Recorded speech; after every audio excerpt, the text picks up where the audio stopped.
जी अस्सलाम वालेकुम भाई, लेक्चर 2 स्टार्ट करें। अच्छा, कल एक कस्टमर लिस्ट की डिस्कशन चल रही थी, उसको रिज्यूम करते हैं। और जो हजरात फर्स्ट डे आए हैं उनको थोड़ा सा IS-38 का तारुफ दे देते हैं।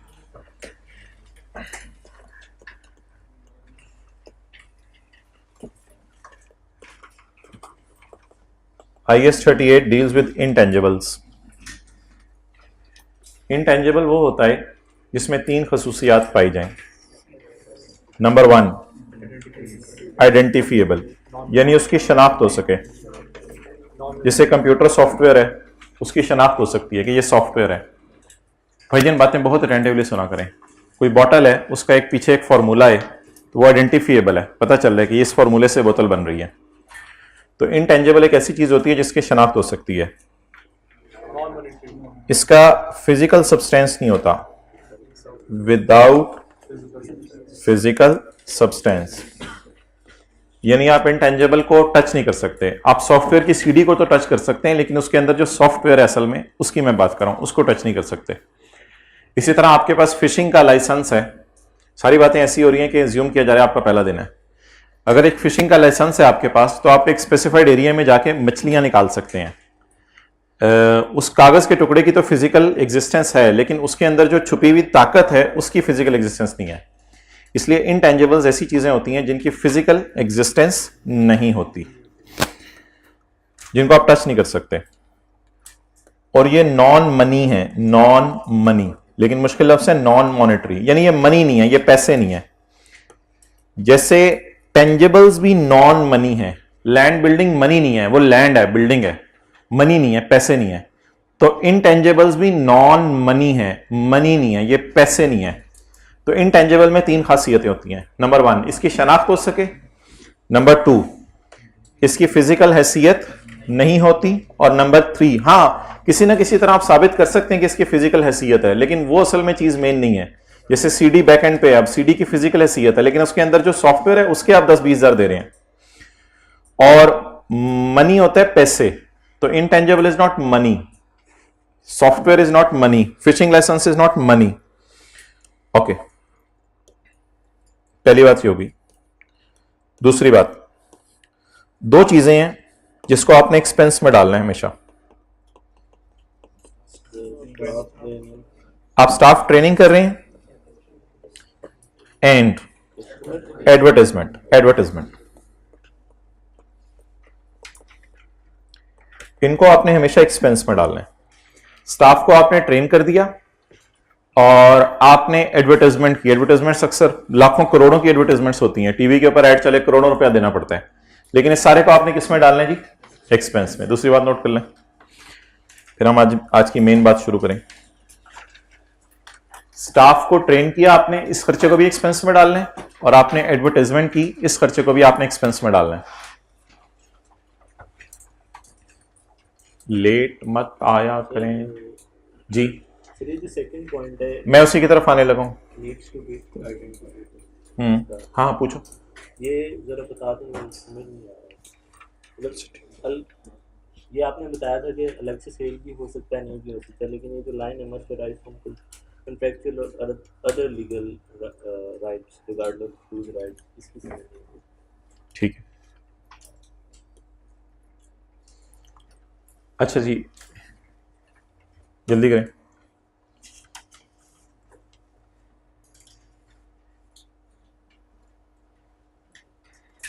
आप नोट करें साथ साथ।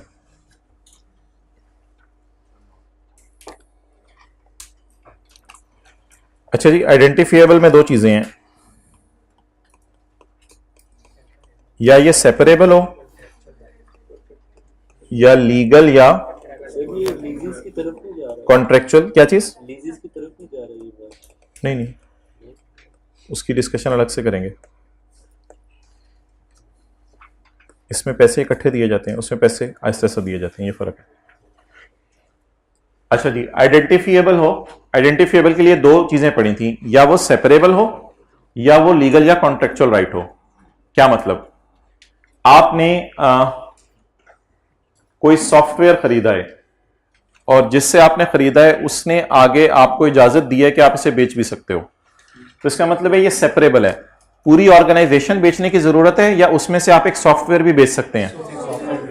आपके पास एक बोतल बनाने का या गाड़ी बनाने का या जूता बनाने का फॉर्मूला है या एक दवाई बनाने का फॉर्मूला है, उस फॉर्मूले को आप ऑर्गेनाइजेशन से अलग करके, यानी एक कंपनी है पैरासीटामोल भी बना रही है, वो पैनाडोल भी बना रही है, वो बस्कोपॉन भी बना रही है, क्या पैरासीटामोल का फॉर्मूला अलग करके बेच सकते हैं या पूरी कंपनी बेचनी पड़ेगी? अलग करके बेच सकते हैं।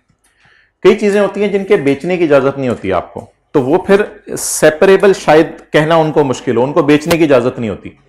जैसे आपने गवर्नमेंट से फिशिंग लाइसेंस ले लिया, तो वो जो फिशिंग लाइसेंस आपने गवर्नमेंट से लिया, तो वो आपका एक लीगल राइट है। जब वो आपका लीगल राइट बन गया, कॉन्ट्रेक्चुअल राइट नहीं है, किसी बंदे से नहीं लिया, गवर्नमेंट से लिया, तो लीगल राइट आपका बन गया। तो उसको हो सकता है आप बेच सकें, हो सकता है ना बेच सकें, गवर्नमेंट बताएगी। आमतौर पे गवर्नमेंट कहती है आप इसे आगे बेच नहीं सकते।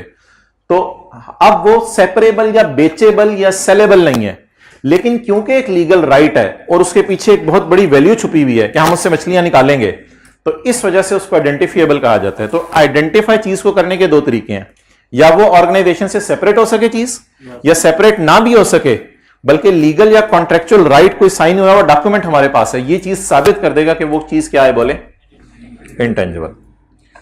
अच्छा जी, अब आज की डिस्कशन बड़ी इंपॉर्टेंट है।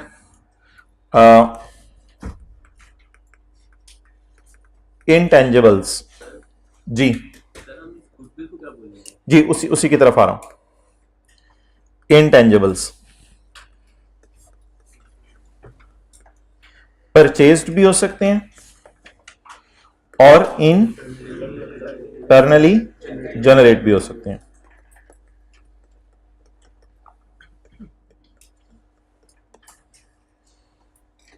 परचेज भी हो सकते हैं और इंटरनली जनरेट भी हो सकते हैं। अगर इंटेंजिबल परचेज्ड है तो आपने इसको कैपिटलाइज करना है। अगर इंटेंजिबल क्या है, परचेज्ड है, आपने इसको क्या करना है, आपने सॉफ्टवेयर जाके खरीदा, आपने क्या करना है, software asset account debit cash credit.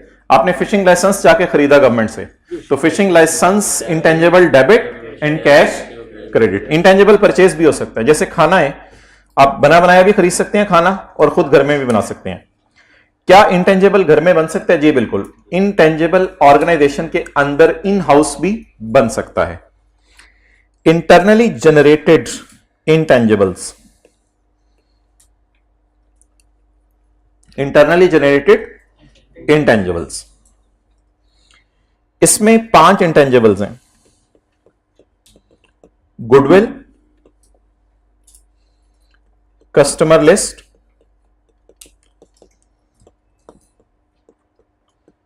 Method, newspaper का जो नाम होता है, पब्लिशिंग टाइटल, पब्लिशिंग टाइटल जैसे कैप्लान और पीबीपी की बुक्स हैं, शायद आपने सुना हो, एसीसीए वाले यूज करते हैं, भी सुना है नाम, कैप्लान, पीबीपी, ऑक्सफोर्ड, उनकी भी कोई होंगी, ओए लेवल्स वालों की भी कोई होगा, तो नहीं, बता दो क्या है, किया होगा किसी ने, कैम्ब्रिज। तो पब्लिशिंग टाइटल। और 5वीं चीज ब्रांड। 5 नाम बताएं जी। Goodwill, customer list, method, publishing title और ब्रांड, ये लिखे 5 नाम। ये आप खुद बना सकते हैं, इंटरनली जनरेट कर सकते हैं। गुडविल अपनी खुद बना सकते हैं, बिजनेस को अच्छा रन करके गुडविल बना सकते हैं।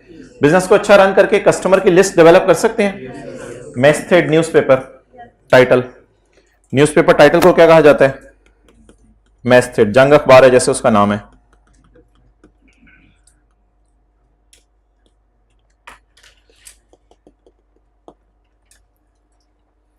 पब्लिशिंग टाइटल, पब्लिशिंग टाइटल कभी इंटरनेट पे जाके देखें, कैप्लान एक कंपनी है, उसकी आईकेप ने भी अपनी किताबें, पता नहीं किससे नीचे नाम लिखा हुआ है उसका, इमाइल वुल्फ, इमाइल वुल्फ। तो मुख्तलिफ ब्रांड्स होते हैं, जिस तरह उसी तरह पब्लिशिंग टाइटल होते हैं किताबों के केस में, और ब्रांड नेम है। अब जे डॉट वाले कहते हैं हमारे कपड़ों के ब्रांड का ये नाम है, हमारे जूतों के ब्रांड का ये नाम है, हमारे परफ्यूम्स के ब्रांड का ये नाम है, हमारे फला चीज के ब्रांड का ये नाम है, तो ब्रांड नेम्स होते हैं। अच्छा, इसके अलावा लाखों इंटेंजिबल्स हो सकते हैं, अदर्स। इसकी तो मिसालें खत्म नहीं होंगी। Formula, design, etcetera etcetera.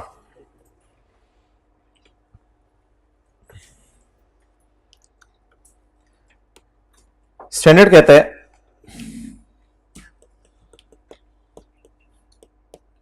इनको आपने एक्सपेंस में डालना है। इनको किस में डालना है? एक्सपेंस में। अभी तसल्ली से बात होगी।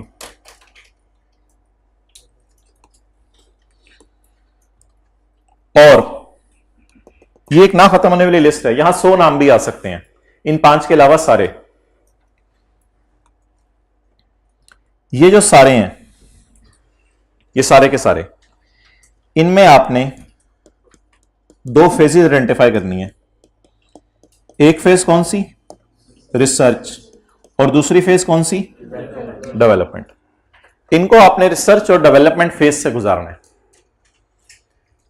कि रिसर्च फेज चल रही है आपकी ऑर्गेनाइजेशन में या डेवलपमेंट फेज चल रही है।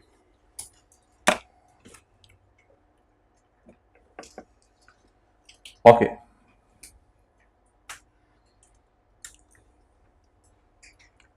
तो पहले एक नई चीज आपके सामने आई है, रिसर्च एंड डेवलपमेंट, उसकी बात कर लेते हैं। किसी ऑर्गेनाइजेशन ने कोई फॉर्मूला बनाना है, तो मिसाल के तौर पे कोका कोला वाले कहते हैं कि हम करेला कोला बनाते हैं, करेला कोला। अब करेला कोला बनाने का फॉर्मूला बनाना पड़ेगा, उसकी टेस्टिंग करनी पड़ेगी, उसके ऊपर मेहनत होगी, देखना पड़ेगा कितना करेला डाला जाए, कितना उसमें खीरा डाला जाए, कितनी चीनी डाली जाए, कितनी स्प्राइट डाली जाए, ये सारा टेस्टिंग होगी उसकी। ठीक है, उसके बाद करेला कोला बनेगी। अब मुझे ये बताएं कि इस डायग्राम से शुरू करते हैं। ये क्या है? गाड़ियों का शोरूम है, गाड़ियों का शोरूम है, जहां गाड़ियां बनती नहीं है, बेची जाती हैं। एसी शेसी लगे होंगे, कस्टमर आते होंगे, आके गाड़ी पे बैठते होंगे, बैठ के देखते होंगे गाड़ी कैसी है। अच्छा, ये क्या है? फैक्ट्री। यहां गाड़ी तो नहीं बन रही, पता नहीं कोई धागे की चीजें बन रही हैं। डिफरेंट डायग्राम्स हमने डिफरेंट जगहों से उठाई हैं। तो ये क्या है? फैक्ट्री। और ये क्या है? शोरूम। ये क्या है?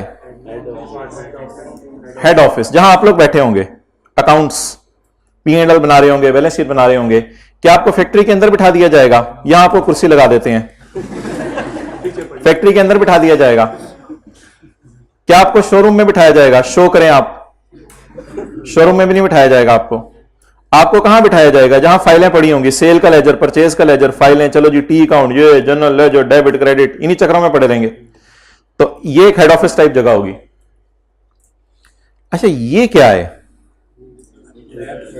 लैब, जहां पे क्या हो रही होगी? Research and development. तो जहां तक आपने FR1 पढ़ी है, FR1 में शायद फैक्ट्री के एक्सपेंसेस की बात हुई हो कि यहां मटेरियल भी इस्तेमाल होता है, लेबर भी इस्तेमाल होती है, और बिजली ओवरहेड भी इस्तेमाल होते हैं। तो मटेरियल, लेबर, ओवरहेड की बात हुई होगी आपसे FR1 में। That is about factory. तो ये फैक्ट्री है, that is factory. And that is sales office. Sales office, जहां चीजें बिकती हैं। अगर उधर धागा बन रहा था तो इधर कपड़े, शायद कपड़े बन रहे हो तो इधर कपड़े बिक रहे हो, उधर गाड़ियां बन रही हैं तो इधर गाड़ियां बिक रही हो। और ये क्या है? हेड ऑफिस या एडमिन ऑफिस। एडमिन ऑफिस, जहां अकाउंटेंट्स बैठे होंगे। ऊपर देखते रहिएगा। और फाइनली ये क्या है? लैब। लैब में क्या होगी? Research and development. क्या रिसर्च एंड डेवलपमेंट फॉर्मूले की हो रही होगी? जी बिल्कुल हो रही होगी। क्या रिसर्च एंड डेवलपमेंट डिजाइन, कुछ नए जूते का डिजाइन बनाना है, मिसाल के तौर पे ऐसे जूते बनाने हो जिसमें एसी हो, ऐसा है? देख लें तो पता नहीं क्या पुराने जमाने वालों को बताया जाता था फोन हाथ में होगा, वो हंसते थे। तो आप लोग भी हंस रहे हैं। जूते नहीं आ सकते एसी वाले, हेलमेट नहीं आ सकते एसी वाले, तो टोपी में एसी लगा हो, आपको क्या पता। तो अब जैसे जैसे वक्त आगे बढ़ेगा मुख्तलिफ चीजें आएंगी, तो उसके लिए क्या करनी पड़ेगी, लैब में क्या करनी पड़ेगी, ये बोंगी मारेगा, ये बोंगा मारेगा, फिर ये कोई चीज सही बता देगा बाबा। तो लैब में रिसर्च भी होगी और डेवलपमेंट भी होगी। तो आज हम कहां घुसेंगे, इसके कोर्ट में नहीं, लैब में। आज हम कहां घुसेंगे, लैब में। अच्छा, तो लैब के अंदर फॉर्मूला या डिजाइन के ऊपर रिसर्च और डेवलपमेंट हो रही होगी। अच्छा, दुनिया के अंदर अगर 500 इंटेंजिबल्स हैं, अगर आप गूगल में जाके देखें तो इंटेंजिबल्स की लिस्ट सर्च करें तो आपको 300-400 नाम मिल जाएंगे, डिफरेंट किस्म के इंटेंजिबल्स हैं दुनिया में। तो दुनिया में जितने भी इंटेंजिबल्स हैं, 200 हैं, 300 हैं, उन सारे इंटेंजिबल्स में से 5 इंटेंजिबल स्टैंडर्ड ने उठा के अलग कर दिए, बाकी सैकड़ों इंटेंजिबल्स इधर हैं। ये 5 इंटेंजिबल्स आपकी लैब में नहीं बनते। सोचें, ये पॉसिबल नहीं है, ये इस तरह की चीजें लैब में नहीं बनती। फील करें जरा, सिर्फ इधर हजारों इंटेंजिबल आ सकते हैं, लेकिन ये जो इंटेंजिबल्स हैं जरा फील करें, क्या ये पॉसिबल है कि लैब के अंदर बने, फिर इन पर रिसर्च हो, डेवलपमेंट हो, वन बाय वन डिस्कस करें। आपके बिजनेस का नाम है, तो क्या ये चारों चीजें इकट्ठे होकर बिजनेस का नाम बना रही होंगी ना? ये लैब में बिजनेस का नाम बन रहा होगा, लैब में बिजनेस का नाम तो नहीं बन रहा होगा। अच्छा, कस्टमर लिस्ट है, जो कस्टमर गाड़ी लेने आता होगा, कहां आता होगा, सेल्स ऑफिस में। सेल्स ऑफिस में जब गाड़ी लेने आता होगा, हम उसका नाम और नंबर नोट करते होंगे, पता नोट करते होंगे, कभी कभी ये भी पूछते होंगे किस रास्ते से जाना है। तो ये सारी जो उससे डिटेल लेते होंगे, that is called as customer list. तो जो कस्टमर लिस्ट हम सेल्स ऑफिस में बना रहे हैं, क्या ये लैब में बनती है कस्टमर लिस्ट? लैब में तो कस्टमर लिस्ट नहीं बनती। क्या आप लैब में जाके अपना नंबर लिखवा के आए? नहीं। तो अच्छा, इसके बाद मैस्थेड न्यूज़पेपर, अब जंग अखबार है, उसके ऊपर जीन नून गाफ लिख दिया उन्होंने, अब चलते चलते मशहूर हो गई। अब किसी लैब के अंदर उन्होंने जंग का नाम बनाया या ओवर द ईयर्स एक चीज बन गई, तो इसका मतलब है ये लैब में नहीं बन रही। तो स्टैंडर्ड ने बड़े गौर से ना इन इंटेंजिबल्स को आइडेंटिफाई किया। पूरी दुनिया के इंटेंजिबल्स में से सिर्फ 5 उनको इंटेंजिबल ऐसे मिले जो कहां नहीं बन रहे होते, लैब में नहीं बन रहे होते। अच्छा, पब्लिशिंग टाइटल है, इसी तरह नाम है एक इदारे का या किसी का जो किताबें छाप रहा है, तो वो नाम जिस तरह अखबार का नाम है, इसी तरह किसी इदारे का नाम है जो बुक्स पब्लिश कर रहे हैं, तो उसका नाम भी किसी लैब में नहीं बना। ओवरऑल उन्होंने बस किताबें अच्छी बनाई जिसकी वजह से उनका नाम बन गया। और ब्रांड नेम भी ऑब्वियसली अलग से नहीं बन रहा होता। अगर आप अच्छी चीजें बेचेंगे ब्रांड नेम बन जाएगा, बुरी चीजें बेचेंगे ब्रांड नेम नहीं बनेगा। तो ओवरऑल बिजनेस हेल्प कर रहा होता है ये सारी चीजें बनाने में। लेकिन क्या मैं कह सकता हूं कोई फॉर्मूला किसी लैब में बन रहा होगा? सोली किसी लैब में बन रहा होगा। किसी जूते का डिजाइन किसी लैब में बन रहा होगा। प्रोडक्शन प्रोसेस, दही रायता, कितना दही डालना है, कितना नमक डालना है, कितना जीरा डालना है, कितना चूना, ये सारी चीजें जो है कहां हो रही होंगी? प्रोडक्शन प्रोसेस अगर मैं बोलूं लैब के अंदर हो रहा होगा। तो स्टैंडर्ड ने सिर्फ इनके नाम दिए हुए हैं, ये नाम मैंने अपनी तरफ से आपको लिख के दिए हैं, स्टैंडर्ड ने सिर्फ इनके नाम दिए हैं। स्टैंडर्ड ने कहा इन सारी चीजों को आपने एक्सपेंस आउट करना है कि आपने इंटेंजिबल नहीं करार देना। इनको आपने इंटेंजिबल कभी भी नहीं कहना, because cost can not be measured. Reason, cost can not be measured. G J dot वालों से पूछें, आपके कपड़ों का ब्रांड नेम है, अब इसका नाम बनाने में आपने कितना खर्चा किया, और वो कहेंगे बस हम अच्छा चीजें बेचते रहे, चलते चलते नाम बन गया। अब क्या मतलब नाम बनाने में कितना खर्चा किया? इस तरह एक बिजनेस है, उसकी गुडविल है, गोरमे बेकर्स है, उसकी गुडविल है, तो गुडविल कितने में बनाई? बस बन गई, अच्छी चीजें बेची, बन गई। अच्छा जरा इधर आए बबलू, इधर पता चल सकता है कितना खर्चा हुआ? सोचे सोचे सोचे, साइंस। ये बाबा जी 2 लाख रुपए लेंगे घंटे का, ये भाईजान लाख रुपए लेंगे, ये नया लग रहा है 20,000 रुपए दिन में मान जाएगा, ठीक है। तो ये जो लैब के अंदर खर्चा होगा, क्या ये रिलायबली पता चलेगा? अच्छा, इनको किस दिन फारग कर दिया जाएगा? अगर हमारा कोई डेवलपमेंट प्रोजेक्ट खत्म हो जाए तो हो सकता है ये परमानेंट एम्प्लॉइज ना हो, इनको हम लैब से क्या कर दें? फारग। बल्कि हो सकता है हम लैब को ही बंद कर दें और हम इसका दरवाजा बंद कर दें। अब हमें साइंसदानों की जरूरत नहीं, करेला गोला भी बन गई। अब कहीं जाके फ्यूचर में खीरा कोला तरबूज कोला बननी हुई तो दोबारा इनको बुलाएंगे, तब तक शायद ये जा चुके हों। तो आना जाना तो चलता रहता ना।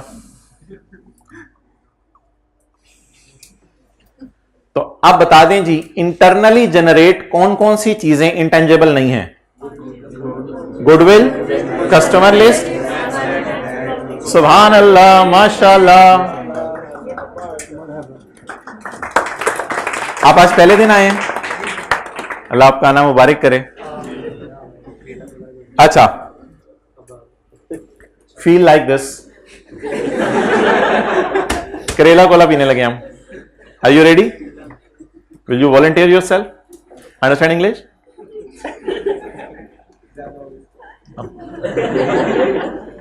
होस्ते मेरा दोस्त हो, माइट बी पॉसिबल। अच्छा, अब आप मुझे ये बता दें, आइंदा लेट आओगे? Yes sir. आइंदा लेट आओगे? Yes sir. तो नाफरमान बच्चा ये। अच्छा, अब आप मुझे बता दें जी, लैब के अंदर जो काम हो रहे होंगे उसमें दो एक्टिविटीज होंगी, बातें साथ साथ चल रही हैं, रिफ्रेश हो रही हैं। लैब में जो काम होंगे उसमें दो एक्टिविटीज होंगी, पहले क्या होगी? रिसर्च, और फिर क्या होगी? डेवलपमेंट। अच्छा, अब अगर रिसर्च और डेवलपमेंट की बात करें तो रिसर्च को हमने डालना है एक्सपेंस में, क्योंकि रिसर्च अभी एक तुक्के चल रहे हैं, ये चीज बना रही है, बन रही है, ये हो रहा है, वो हो रहा है, कोशिश कर रहे हैं रिसर्च। लेकिन डेवलपमेंट आपको जरा अच्छा नाम लग रहा है, डेवलपमेंट अच्छा नाम लग रहा है। अब डेवलपमेंट की फेज में एक फेज आएगी, साइंसदान ये लोग कहेंगे भाईजान रिसर्च मुकम्मल हो गई है, अब बिजनेस के ओनर से ओके सिग्नल लेंगे क्या हम डेवलपमेंट साइट पे मूव करें? वो कहेंगे अच्छा ठीक है, आप डेवलपमेंट साइट पे मूव करें। जब ये डेवलपमेंट साइट पे मूव करेंगे तो डेवलपमेंट में होने वाले खर्चे को क्या एक्सपेंस में डाला जाएगा या कैपिटलाइज किया जाएगा? इसमें डिपेंड करता है डेवलपमेंट अच्छी वाली है या बुरी वाली है। 6 क्राइटेरिया है, वो क्राइटेरिया हम देखेंगे क्या है। 6 क्राइटेरिया देखेंगे आज, ये शायद देख लें। 6 क्राइटेरिया मेट, नो 6 क्राइटेरिया पूरा नहीं हुए तो एक्सपेंस में डाल दें। कोई क्राइटेरिया होगा, देखेंगे इंशाल्लाह जिंदगी रही तो। और अगर क्राइटेरिया पूरा हो रहा हुआ, कोई 6 क्राइटेरियाज हैं, अगर पूरे हो रहे हुए तो कैपिटलाइज। ये क्या कैपिटलाइज हो रहा है? किसको दी गई तनख्वाह कैपिटलाइज हो रही है? इस तरह की बात आपने कहां पढ़ी हुई है? बिल्डिंग बन रही होती है तो मजदूरों को दिए हुए पैसे बिल्डिंग की कॉस्ट में क्या हो रहे होते हैं? ऐड हो रहे होते हैं। तो जो साइंसदानों को तनख्वाह दी जा रही है, क्या वो बिल्डिंग बना रहे हैं या कोई सफे के ऊपर फॉर्मूला बना रहे हैं? फॉर्मूले से पहले टेस्टिंग करनी पड़ेगी, मटेरियल इस्तेमाल होगा, उनकी मेहनत इस्तेमाल होगी। तो साइंसदानों को डेवलपमेंट फेज में दी गई तनख्वाह इज जस्ट लाइक लेबर को बिल्डिंग बनाने के लिए दी गई तनख्वाह। और जब तक ये डेवलपमेंट चलती रहेगी तब तक इस इंटेंजिबल को कहा जाएगा वर्क इन प्रोग्रेस। जब तक वो लैब बंद नहीं होगी तब तक कहा जाएगा वर्क इन। और जिस दिन वो फॉर्मूला बना के एक सफे पे लिख के आपको दे देंगे तो उनको कहा जाएगा भाई डेवलपमेंट बंद हो गई। अब वो बना बनाया फॉर्मूला जो उन्होंने एक सफे पे बना के दे दिया, रिसर्च फेज भी खत्म हो गई, डेवलपमेंट फेज भी खत्म हो गई, वो बना बनाया फॉर्मूला फैक्ट्री को हैंडओवर कर दिया जाएगा। अब फैक्ट्री में उससे बोतलें बनना शुरू हो जाएंगी, गाड़ी बनना शुरू हो जाएगी। तो वो जो फैक्ट्री के अंदर बोतलें और गाड़ी बनना शुरू होगी, वो अब हमारा इंटेंजिबल मुकम्मल हो गया था तो शुरू हुई ना। वो इंटेंजिबल कौन किसको हैंडओवर करेगा?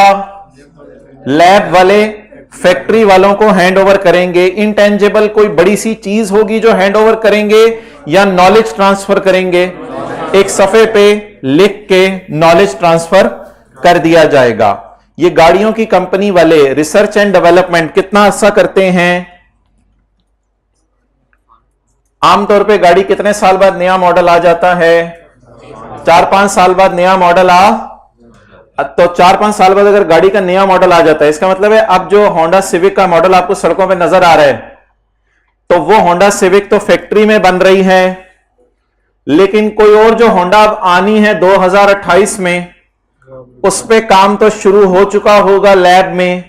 उसकी लाइटें कैसी हों, उसके वजन कैसा हो, उसका इंजन कैसा हो, क्या चीज कहां पे प्लेस हो, डिग्गी कैसी हो, बंदे एक डालने हैं, दो डालने हैं डिग्गी में, क्या करना है, वो सारी रिसर्च भी शुरू हो चुकी होगी, डेवलपमेंट भी शुरू हो चुकी होगी। रिसर्च एंड डेवलपमेंट कितना अरसा चलेगी? 4-4 5-5 साल चलेगी। फिर कहीं जाके जब R&D डिपार्टमेंट वाले फॉर्मूला देंगे, 5 सालों की मेहनत के बाद, कोरोना की वैक्सीन पता नहीं साल 2 में बनी थी, रिसर्च भी चलती रही, डेवलपमेंट भी चलती रही, फिर भी कुछ नहीं हुआ। अच्छा, तो ये रिसर्च एंड डेवलपमेंट 4-4 5-5 साल चलेगी और 5 साल बाद फिर दोबारा एक नया सफा फैक्ट्री को दिया जाएगा। इसका मतलब है डेवलपमेंट वर्क इन प्रोग्रेस चलती रहती है कई साल, फिर जाके कहीं एक वक्त आता है डेवलपमेंट क्या हो जाती है? मुकम्मल हो जाती है। जब डेवलपमेंट मुकम्मल हो जाती है तो लैब वाले किसको ट्रांसफर कर देते हैं? फैक्ट्री वालों को ट्रांसफर कर देते हैं। आप बता दें लैब में कितने किस्म के खर्चे होंगे? 2 किस्म के। Number 1 research and number 2 research को कहां डालना है? ये मैं अकाउंटिंग ट्रीटमेंट की बात कर रहा हूं। रिसर्च को कहां डालना है? एक्सपेंस में। रिसर्च की एग्जांपल्स हम पढ़ेंगे, स्टैंडर्ड में दी हुई हैं।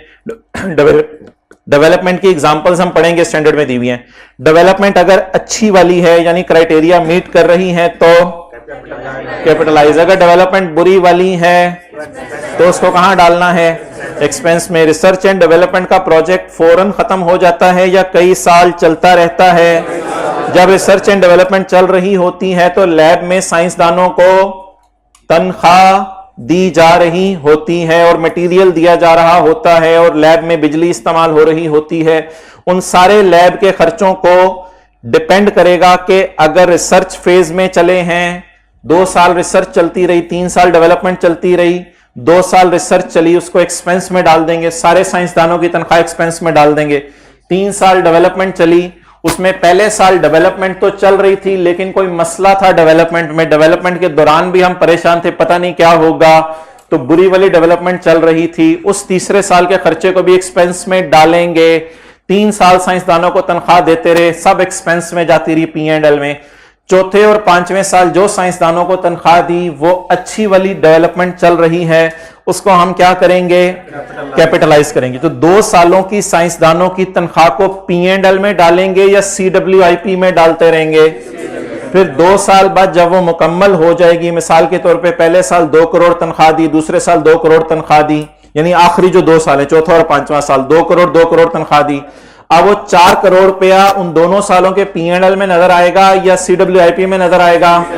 अब छठे साल के पहले दिन हम उसे CWIP से निकाल के बैलेंस शीट में शो कर देंगे इनटेंजेबल के नाम से। अब अगला सवाल ये अराइज होगा, वो इनटेंजेबल बैलेंस शीट में कितने पे नजर आएगा? 4 करोड़ पे। वो जो 4 करोड़ पे इंटेंजेबल नजर आएगा, अगला सवाल ये होगा कि उस इंटेंजेबल को आपने कितने साल इस्तेमाल करना है? तो होंडा वाले कहते हैं उससे इस दफा तो हम 6 साल गाड़ियां बनाएंगे, उसके बाद फिर अगला मॉडल देखेंगे, इस मॉडल को जरा ज्यादा चलाना है, तो फिर उस इंटेंजेबल की यूजफुल लाइफ कितने साल लेंगे? और फिर उस 4 करोड़ को 6 सालों पे एक्सपेंस में डालेंगे। मीनवाइल वो ऑर्गेनाइजेशन दूसरी R&D भी शुरू कर चुकी होगी, उसकी अलग कहानी है, लेकिन इस 4 करोड़ रुपए को हम 6 सालों में किस में डालेंगे? एक्सपेंस में डालेंगे। तो 2001 में रिसर्च चली और 2002 में रिसर्च चली, कहां जाएगी? एक्सपेंस में। 2003 में बुरी वाली डेवलपमेंट चली, एक्सपेंस में। 2004 और 5 में अच्छी वाली डेवलपमेंट चली, कैपिटलाइज होगी 4 करोड़ रुपया। और 2006, 7, 8, 9, 10, 11 में वो 4 करोड़ डिवाइड होगा 6 से, और 6 से डिवाइड होकर किस में चला जाएगा? एक्सपेंस में चला जाएगा। डेप्रिसिएशन के नाम से, अमोर्टाइजेशन के नाम से? अमोर्टाइजेशन के नाम से। बिल्डिंग भी इसी तरह होती है, बिल्डिंग बनती है 2 साल में, CWIP में जाती रहती है। जब बिल्डिंग में शिफ्ट हो जाते हैं तो उसके बाद से बिल्डिंग की 50 साल लाइफ होती है, उसको क्या करना शुरू कर देते हैं? डेप्रिशिएट करना शुरू कर देते हैं। तो आप बता दें इंटरनली जनरेटेड एसेट अगर इन 5 में से हैं तो इनको हमेशा एक्सपेंस में डालना है, और अगर इन 5 के अलावा कोई इंटरनली जनरेटेड है और वो रिसर्च फेज है तो बुरी वाली डेवलपमेंट, अच्छी वाली डेवलपमेंट कैपिटलाइज करनी है। ओके, यहां तक अब देख लें जिसने जो नोट करना है।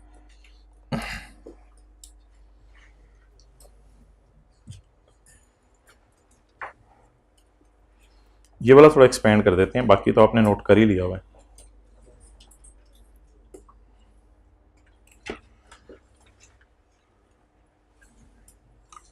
अच्छा, ये वाली दोनों तस्वीरें मैं कोशिश करूंगा आज के नोट्स में स्क्रीनशॉट लेकर डाल दूं। कल वाले नोट्स कितने लोगों ने डाउनलोड कर लिए थे? इसमें बताया हुआ था क्या क्या पढ़ा आज हमने। वेबसाइट का एड्रेस भी बता दिया था, यूजर नेम भी बता दिया था। आपने कहा था अभी नहीं खुली, शाम तक खोल लेनी थी।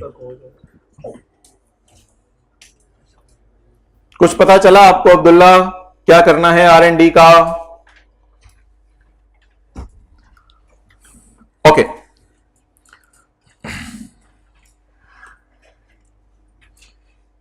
एक बम फाड़ना है अब हमने। कल एक छोटी सी बम ही फाड़ी थी जाते हुए, तो अब एक बम फाड़ना है हमने। कोई 2-3 लोग आए जरा। अच्छा, एक फुट नोट डालना है। फुट से मुराद पाउं नहीं होता, फुट से मुराद होता है सफे का एंड। एक फुट नोट डालना है। भाईजान आप कहां से आ गए? अगर ये पांचों चीजें हम खरीद लें, मोबाइल साथ साथ यूज हो रहा है, जरा फ्रेश हो जाता है बंदा। अगर ये पांचों चीजें हम, तो फिर ये परचेज होने की वजह से इंटरनली जनरेट अगर किए तो आपने एक्सपेंस में डालना है। अगर ये पांचों चीजें आप परचेज कर लें, फिर आपने क्या करना है? इनको कैपिटलाइज करना है। अब ये फुट नोट से पहले मैं जरा आपको बता दूं, एक मिसाल दे दूं। आपने कॉलेज वालों ने जाके क्रिश्चियन कॉलेज वालों ने जाके किप्स एकेडमी से बात की कि जो स्टूडेंट्स FSC वाले हैं और जिनके नंबर 900 से ऊपर हैं, उन सब की लिस्ट हमें दे दो। तो किप्स वाले कहेंगे ये लिस्ट हमने इंटरनली जनरेट की है। कोई ऐसे ऐसे कर दें या ऐसे ऐसे, तो वो क्या कहेंगे? ये लिस्ट हमने क्या की है? लेकिन कॉलेज वाले कहेंगे चलो हम इसको परचेज करते हैं और इन 900 से ऊपर वाले बच्चों को बताते हैं कि एक चीज है जो 5.5 साल में हो जाती है। हाथ से आप आओ, हमने एक चीज शुरू कराई हुई है। अच्छा, PRC वालों को ऐसी बातें करें, वो नहीं हंसते, वो तो 5.5 साल से ये 5.5 साल। तो उस लिस्ट को अगर कॉलेज वाले खरीदें तो कॉलेज वालों के लिए वो क्या होगा? बोलें, परचेज्ड कस्टमर लिस्ट या इंटरनली जनरेट। तो फिर कॉलेज वाले उसको क्या करेंगे? बोले, कैपिटलाइज करेंगे। इसी तरह आप जो है, आपका नाम क्या है? दानिश। किस इलाके से हो?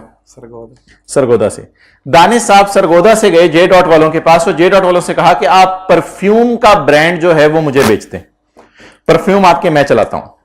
तो परफ्यूम वाला ब्रांड इन्होंने उससे खरीद लिया। उन्होंने इससे 3 करोड़ रुपया लिया और परफ्यूम वाला ब्रांड इसने खरीद लिया। तो इस दानिश के लिए अब वो जो ब्रांड है क्या इंटरनली जनरेट होगा या परचेज होगा? और 3 करोड़ रुपया दिया है। वो जो मसला था cost cannot be measured reliably, वो मसला हल हो गया।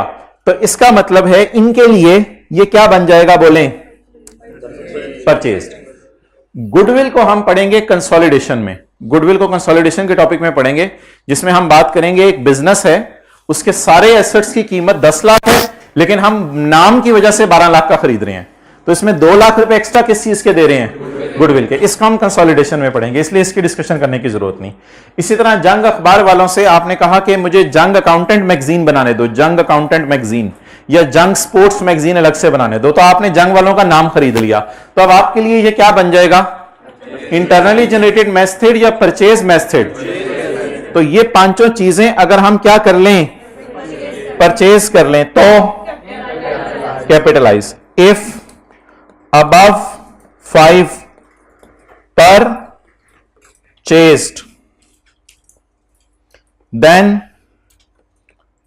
ए वाला ई वाला ई वाला then capitalize।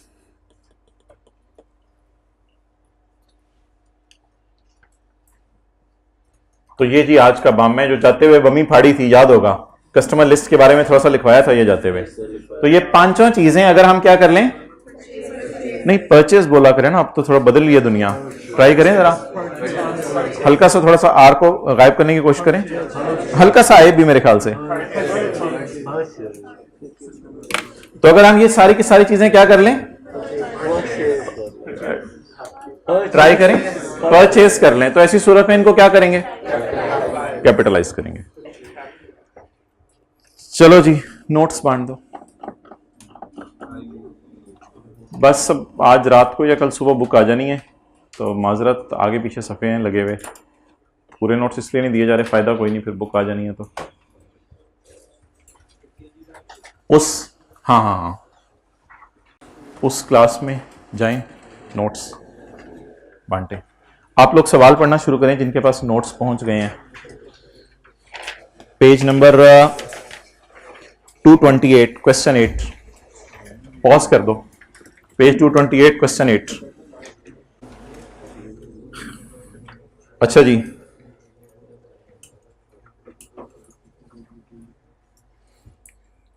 अच्छा दिल से तैयार हैं दिलो जान देने के लिए 5 महीने FAR2 को, अपना सब कुछ जिंदगी देने के लिए तैयार हैं, जिंदगी के कीमती लम्हात, दूसरे सब्जेक्ट को भी टाइम देना है, लेकिन इसको दिल जान से अगर देने के लिए तैयार हैं तो ही हम आगे चलते हैं फिर। और अगर किसी दिन आपको एक्स्ट्रा बुला लिया जाएगा तो खुश होंगे ना आप? किसी दिन जूम मीटिंग पे MCQs डिस्कस होंगे तो शौक से आएंगे ना? खुद आएंगे, साथ वाले को भेज देंगे? अच्छा, पेज नंबर कौन से खोलें? 228। पढ़े, कुछ समझ आ रहा है? On 1 January 2010 an entity started research on a project, किसी प्रोजेक्ट पर रिसर्च शुरू की, मे बी फॉर्मूला लिख लें, मे बी प्रोडक्ट डिजाइन लिख लें, कुछ भी लिख लें।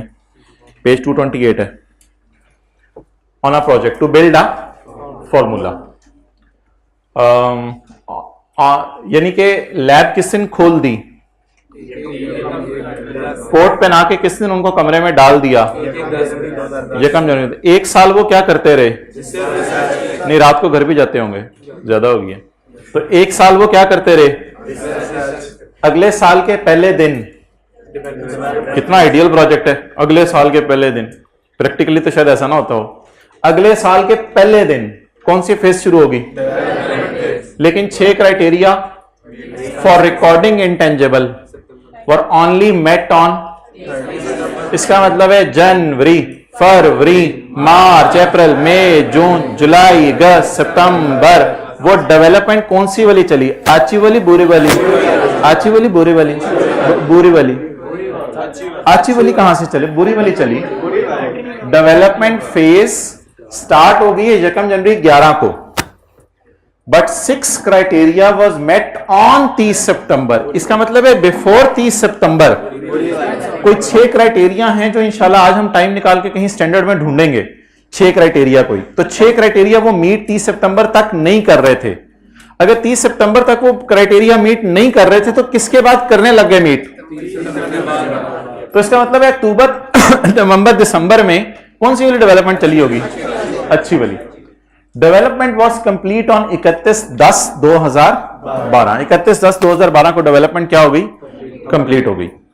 आप मुझे बताएं लैब कितना अरसा खुली रही?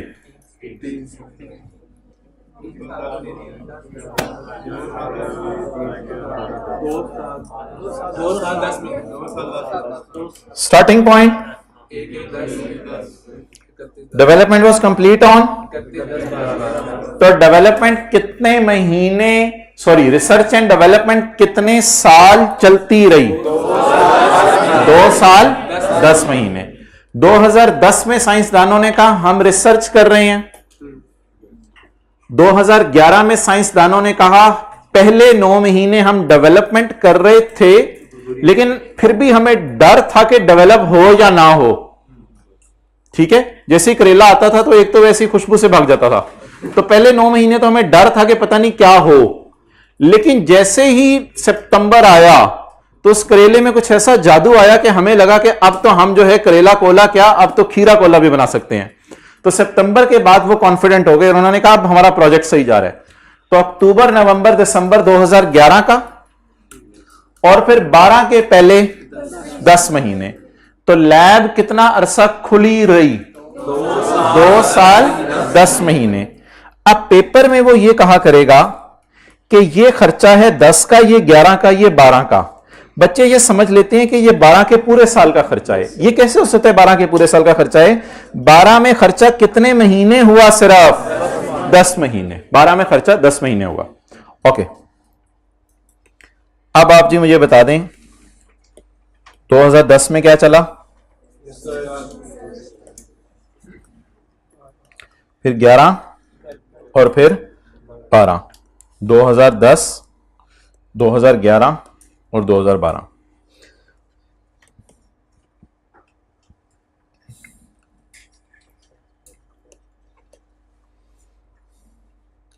दो 2010 में क्या चली? रिसर्च। 11 में क्या चली? 9 महीने क्या चली? बुरी वाली, बुरी डेवलपमेंट के लिए रेट यूज कर लें। और फिर 3 महीने क्या चली? और फिर 10 महीने अच्छी वाली डेवलपमेंट। इस दिन के बाद से इस दिन क्या हुआ होगा? फैक्ट्री ने रिसीव किया होगा लैब से एक सफा जिसपे क्या बना होगा, और फैक्ट्री के अंदर इस दिन से क्या बनने लग गई होंगी? बॉटल्स बनने लग गई होंगी। करेला कोला का सफा बनाते बनाते हमें 2 साल 10 माह लग गए। अच्छा जी, अब आप मुझे बताएं पहले साल कितना खर्चा हुआ? 50। पहले साल कितना खर्चा हुआ? 50। दूसरे साल कितना खर्चा हुआ? 60। दूसरे साल कितना खर्चा हुआ? 60। और तीसरे साल?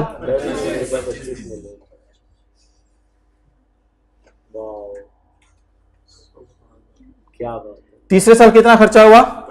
25। इसको क्या करें? Expense out. इस 60 के टोटे टोटे कर दें। इस 60 के टोटे टोटे करते हुए आपने यह ध्यान रखना है कि सवाल में लिखा हुआ expenses are incurred evenly. Expenses are incurred evenly का मतलब है कि अगर 12 महीने में 12 रुपए खर्चा हुआ तो 1 महीने में 1 रुपया। ये एक अजम्पशन सी होती है जो सवालों में दी होती है। वैसे प्रैक्टिकली शायद ऐसा नहीं होता। आपका बिजली का बिल इवनली आता है जनवरी में और जुलाई में, और इंटरनेट का बिल इवनली आता है। जिनका एक बंडल पैकेज लिया होता है उनको तो शायद आता है, और उस लिमिट के अंदर। जो लिमिट क्रॉस कर रहे हैं मैं उनकी बात नहीं कर रहा, वो तो पता नहीं क्या क्या क्रॉस कर रहे हैं। अच्छा, तो कुछ चीजें होती हैं। आपका घर का जो किराया है वो इवनली आता है, ठीक है। तो ये कह रहे हैं खर्चे इवनली हो रहे हैं। अगर 60 रुपया पूरे साल का खर्चा है,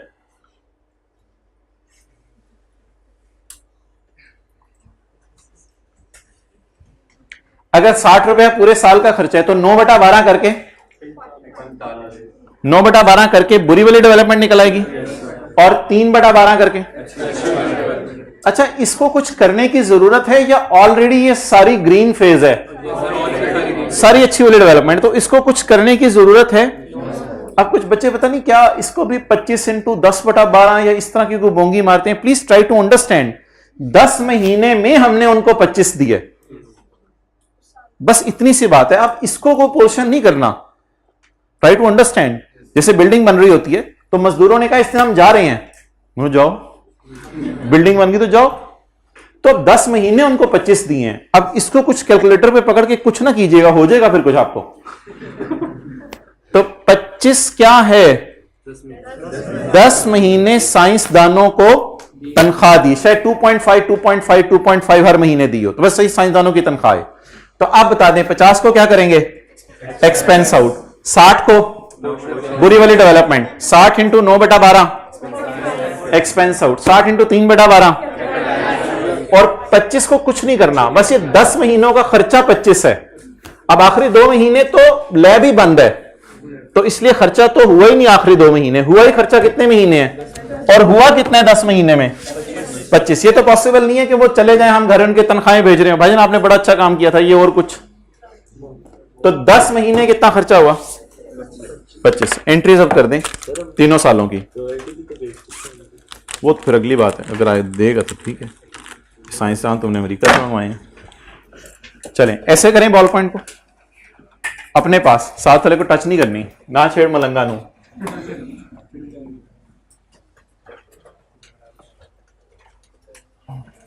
कल एक बच्चे का मोबाइल टेक्स्ट की क्लास में लिया और पूरा दिन मेरे पास रहा है, आज 2 बच्चों का ले लिया। इधर से 3 मोबाइल चाहिए, सिर्फ इसलिए चाहिए कि आप लोग एक दिन इसके बगैर गुजार के देखें। 3 वॉलंटियर हाथ खड़ा करें और मोबाइल जमा करा दें। कल कौन ला देगा? कल 3 मोबाइल चाहिए, एक दिन गुजार के देखें मोबाइल के बगैर। कल 3 मोबाइल चाहिए, हाइब्रिड में हाथ खड़ा कर दें, हो सकता है इनाम मिले इस पे। किसी और का मोबाइल नहीं लाके देना। कल 3 मोबाइल चाहिए, ओके। और बड़ा जबरदस्त उनकी फीलिंग रही, शाम तक तो गम में रहा, फिर यूज टू हो गए। 2010 पहला साल, 50 रुपए research expense debit, cash paid to चिट्टा कोट क्रेडिट। जी कितना खर्चा है 2010 का? 50।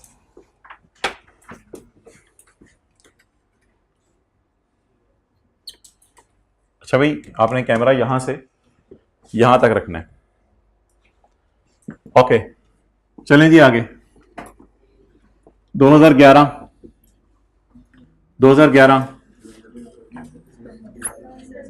डेवलपमेंट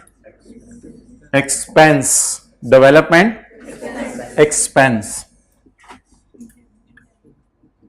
और इंटेंजिबल, यानी थोड़ा सा एक्सपेंस में डाल दें, थोड़ा सा कैपिटलाइज कर दें। आपकी मर्जी है, इसके साथ वर्क इन प्रोग्रेस का लफ्ज लगाना है तो लगा दीजिएगा। फिलहाल मैं इसके साथ वर्क इन प्रोग्रेस का लफ्ज नहीं लगा रहा। बैलेंस शीट बनाते हुए साथ लगा देंगे कि वर्क इन प्रोग्रेस, काम चल रहा है। कैश क्रेडिट 2011 में कितनी पेमेंट्स की हैं? 60 की। 2011 में 60 की पेमेंट्स की हैं,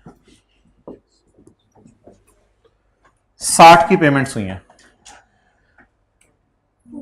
60 इंटू जनवरी, फरवरी, मार्च, अप्रैल, मई, जून, जुलाई, अगस्त, सितंबर। आपको पता है 2011 में 12 महीने पूरी R&D डिपार्टमेंट खुला रहा है। वो तो 12 में जाके बंद हुआ है ना, तो 11 में खुला रहा है, 12 महीने खुला रहा है। 12 महीने से में 9 महीने साइंसदान उधर झक मारते रहे। अंडरस्टैंड झक? और मार के दिखाऊं 45। बैलेंसिंग भी निकाल सकते हैं और अपोर्शन करके भी निकाल सकते हैं।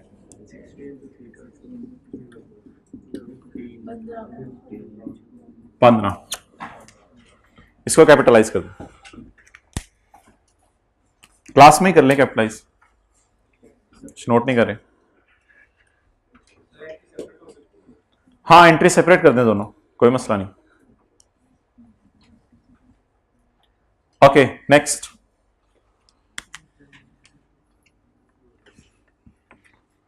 दो 2012 में कितने महीने काम हुआ? और 10 महीने में सारा का सारा कौन सी फेज चलती रही? तो जब सारी फेज ही अच्छी डेवलपमेंट चलती रही तो कुछ करने की जरूरत नहीं है, बस 25 पूरे को पकड़ के कैपिटलाइज कर दें। 12 में पूरा साल काम हुआ है या 10 महीने? तो 10 महीने के जितने पैसे हैं उन सबको इंटेंजिबल डेबिट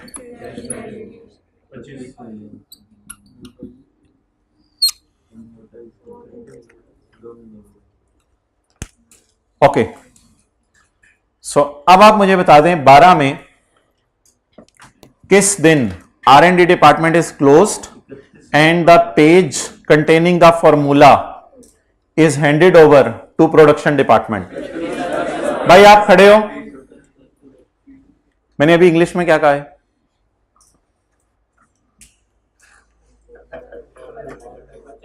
फिर आप कहते हैं कि इंग्लिश बोल लिया करें।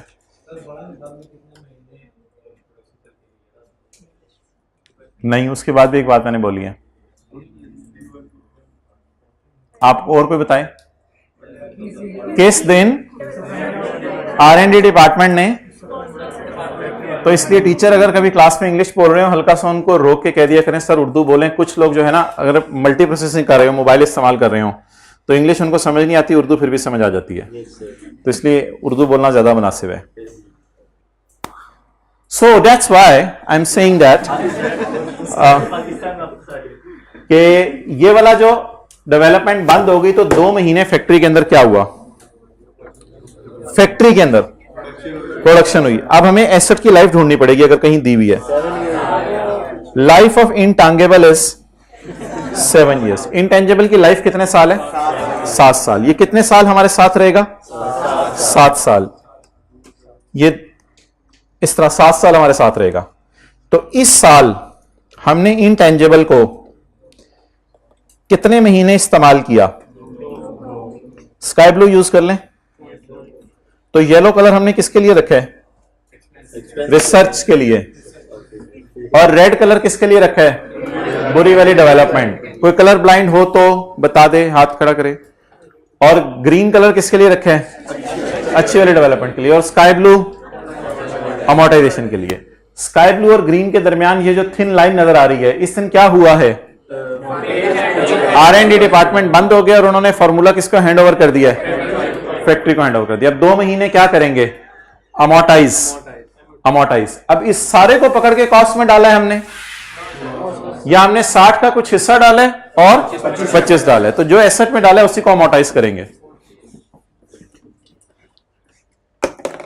इंटेंजिबल की रेजिडुअल वैल्यू हो सकती है. एक बात आपको मैंने कल पढ़ानी है, लेकिन सुन लें, सुनने में कोई मसला नहीं. सुनेंगे तो कल इंशाल्लाह लिखी हुई आ जाएगी तो समझ आ जाएगी. इनटेंजिबल की रेजिडुअल वैल्यू भी हो सकती है. Cost minus residual value divide by life. Intangible की रेजिडुअल वैल्यू बाय डिफॉल्ट हम 0 लिया करेंगे. टेंजिबल्स की भी 0 ही लेते थे वैसे.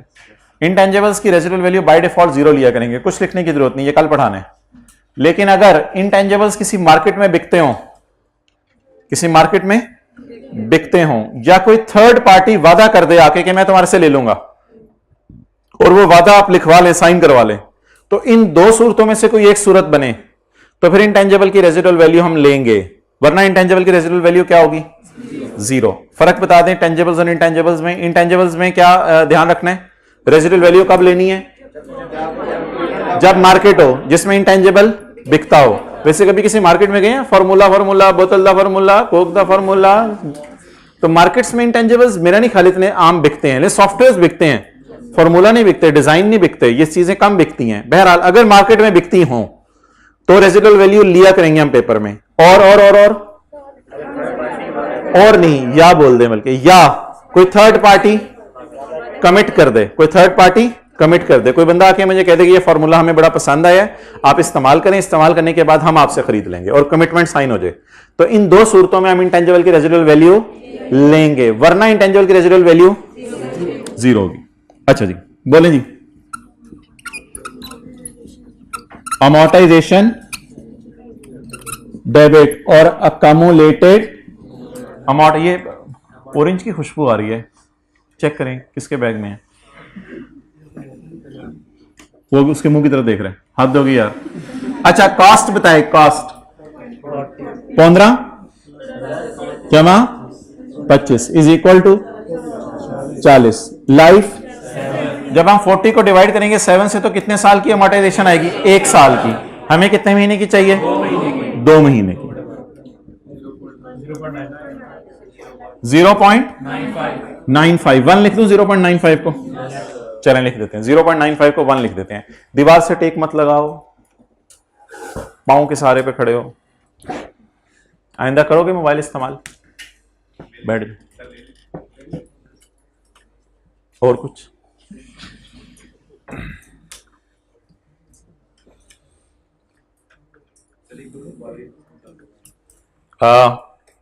यहां से ढूंढें इनटेंजिबल बना कितने का. 15 रुपए कैपिटलाइज हुए, 25 रुपए कैपिटलाइज हुए. तो what is the cost? What is the cost? 40. What is life? 7. लेकिन अगर 40 को 7 से डिवाइड करेंगे तो कितने सालों की अमोर्टाइजेशन आएगी? 1 साल की. हमारा इंटेंजिबल कितने महीने इस्तेमाल हुआ है? 2 महीने, नवंबर और दिसंबर. फैक्ट्री में इस्तेमाल हुआ है. फैक्ट्री में उस सफे को सामने रख के बोतलें बनी हैं. तो इंटू 2/12. तो cost divide by life into number of months base पे इसको पोर्शन कर दिए. जवाब क्या आ रहा था? 0.95, लेकिन अब क्या जवाब हमने राउंड करके 1 कर दिया। 2 दिन बाद आप क्लास में बैठे होंगे, रोजा रखा होगा और हदीस के मुताबिक समंदर की मछलियां आपके लिए दुआएं कर रही होंगी। तो वे अल्लाह इन मखलूकात को भी लगा देते हैं कि ये भाई नाम क्या है, दानिश भाई के लिए दुआ करो। हाँ, उधर बैठे होंगे जिससे दुआएं आ रही होंगी, तो मजे शुरू होने लगे हैं। अच्छा, अब आप हजरात मुझे ये बता दें कि सहरी करके कौन सोया करेगा? ये बहुत बड़ा जुल्म, तावी के बाद सो जाने। अच्छा, आप P&L में बता दें जी क्या जाएगा? 12, 11, 10। यहां से शुरू करें। रिसर्च एक्सपेंस कितना? 50 का। डेवलपमेंट एक्सपेंस 2011 में कितना? 45। इस साल अमोर्टाइजेशन कितनी? 1।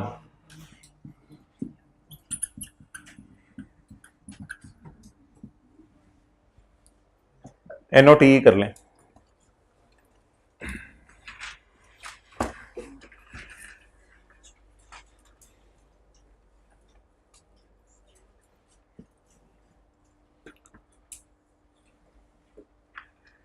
कल अखीर होगी, घर वालों ने आपसे पूछा बेटा पहले दिन सीजवा पढ़ने लग गया हो। आउट स्टेशन वालों को फोन आ रहे थे, वो अम्मी ध्यान ही नहीं रहा, सवाल करने में ऐसा मगन में हुआ कि मेरी इंपेयरमेंट निकल गई। भैया आप कल आए थे, जो लेट आए हैं? कल नहीं आए थे? आइंदा तो नहीं ऐसा करेंगे, रोजाना आया करेंगे। उकाबी रूह साथ वाले में बेदार है या सोई हुई है? चेक करें जरा हिला के, कंधे से पकड़े। अच्छा जी, बैलेंस शीट में पहले साल क्या जाएगा? कैश को आपको पता है FR1 आपने पढ़ी हुई है, तो कैश को हम बैलेंस शीट एक्सट्रैक्ट्स में शो नहीं करते कहीं। तो बैलेंस शीट में क्या जाएगा पहले साल? कुछ भी नहीं। दूसरे साल इंटेंजिबल जाएगा, कितने पे? 15 पे। क्या दूसरे साल के एंड पे जब हम खड़े होंगे तो क्या साइंसदानों ने, यहां जब हम खड़े होंगे तो क्या साइंसदानों ने सिर्फ झक मारा होगा या कुछ काम का काम भी किया होगा? काम का काम कहां नजर आ रहा होगा? बैलेंस शीट के अंदर। इंटेंजिबल वर्क इन प्रोग्रेस अगर लिख दें तो वो ज्यादा बेहतर है। 12, 11, 10। इनटांगेबल वर्क इन प्रोग्रेस कितने पे? अमोर्टाइज क्यों नहीं किया था पिछले साल? क्योंकि अभी वो बन रहा था, अभी फॉर्मूला सफे पे आया नहीं था जी। कितना? 15। और बेहतर है आप 12 में नई लाइन डाल दें जब बैलेंस शीट बनाने लगे, वो इनटेंजिबल के साथ वर्क इन प्रोग्रेस का लफ्ज हटा दें और अमाउंट बता दें, cost minus accumulated amortization. What is the cost? 25 plus 15 40 minus कौन सा 1? ऊपर वाला 1, नीचे वाला 1?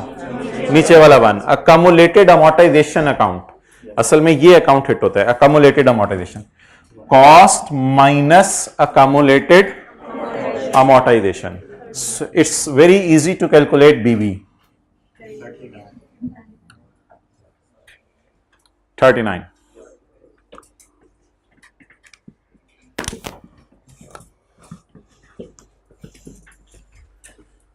साथ वाले को चेक करें, रफ चप्पलें तो नहीं पहन के आया हुआ?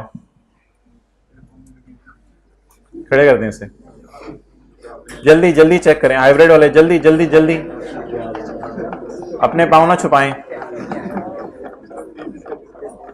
कौन मलंग बन के उठ के आ जाता है ऐसे ही? कब से मसला है?